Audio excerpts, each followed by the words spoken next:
Mga ka-agri, day 2 po ng ating pagbabalag sa ating pipino. Ito po yung isang klase ng ating paraan sa pagbabalag po. Naka A-type po.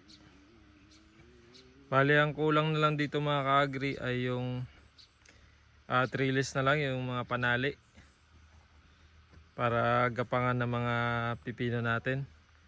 Tapos mga ka-agri, ito po yung isang design natin, yung nakatusok lang po siya ng ganyan. Yan po. Tapos trellis na lang din po yung ilalagay natin dyan, yung mga lubid na maliliit, nylon or straw, or kung ano po yung available dito sa atin. So lalagyan na lang po natin yan, tapos gagawa na lang natin ng support para tumibay. Papakita natin sa inyo mga ka-agri yung pag natapos natin yung plano natin dito sa ating balag ng pipino. Tapos ito mga ka-agri, kaya ganito yung ginawa natin para po malaman natin yung mga iba't ibang klase ng design ng balag. So in the future, sa mga next na tanim natin, kasi yung ganitong sa A-type mga ka-agri, medyo matakaw po sa materyales tulad ng buho. Yung ganito naman medyo light lang kasi tutusukan na lang natin. Tapos meron tayong itatry na isa mga ka-agri ay dito naman sa pangatlo. Ito kasi meron pa dito mga ka-agri. Dito naman itatry naman natin yung isang tusok na lang dyan sa gitna. Tapos dalawa na sila mag-share sa isang balag. Subukan natin yan mga ka-agri.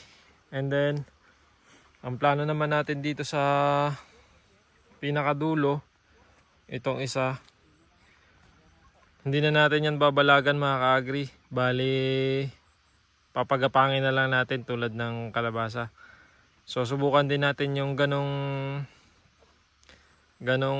paraan ng pagpipino, kung effective din or kung okay din. Compare natin yung resulta, no? Kung ano ba yung mas maganda o parehas lang ba. At least mas makikita natin kung saan tayo makakatipid.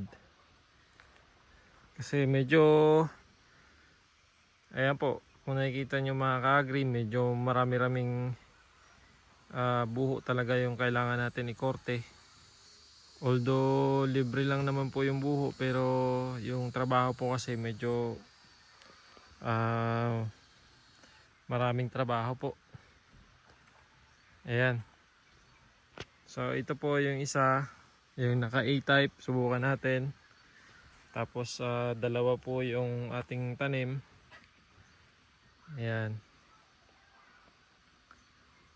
Dito naman po ganun din. Tusok na lang, tapos yung trellis na lang na mga natali yung ilalagay natin dito. Tapos na to. Then mag-add lang tayo ng mga support. Okay na yung ganun. Same lang dito sa kabila.